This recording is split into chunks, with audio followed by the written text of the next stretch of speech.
Halo guys, assalamualaikum warahmatullahi wabarakatuh. Gimana kabar semua teman-teman? Semoga selalu dalam keadaan baik-baik saja.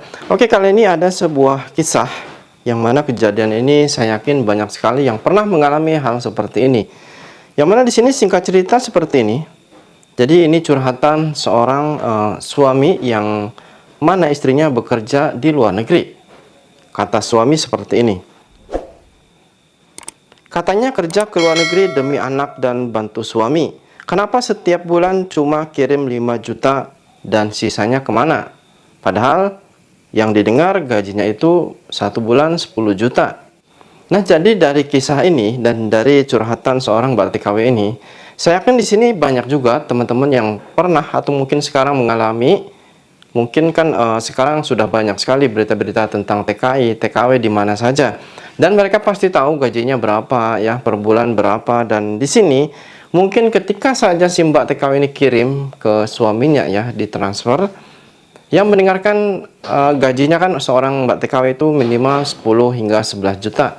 Namun ternyata setelah kirim ke suaminya itu hanya 5 juta.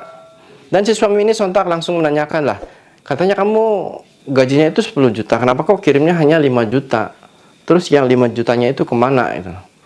Nah, di sini sontak pasti saya ingin mendengar dari curhatan atau mungkin komentar dari teman-teman. Kira-kira kalian mau jawab apa apabila si suami menanyakan sisa dari gaji yang dikirimkan itu? Coba tuliskan komentarnya. Karena emang pada dasarnya setiap orang yang di rumah ya, apabila ada sebuah berita menyatakan gaji TKW di Taiwan sekarang naik, yang tadinya 9 juta sekarang menjadi 10 juta. Lah otomatis mereka itu akan berpikir positifnya dan berpikir bulatnya itu 10 juta. Padahal mereka tidak memikirkan yang namanya gaji 10 juta itu kan belum dipotong kita untuk beli internet, belum juga untuk libur, belum juga untuk beli makanan sendiri, belum juga untuk keperluan diri kita sendiri. Namun untuk itu mereka tidak memikirkan itu. Mereka hanya tahunya gaji 10 juta. Dan ketika saja kalian kirim mungkin hanya 5 atau 6 juta. Lah, kenapa kok kamu kirimnya hanya 5 juta atau 6 juta? Lah yang sisanya kemana? Pasti akan menanyakan seperti itu.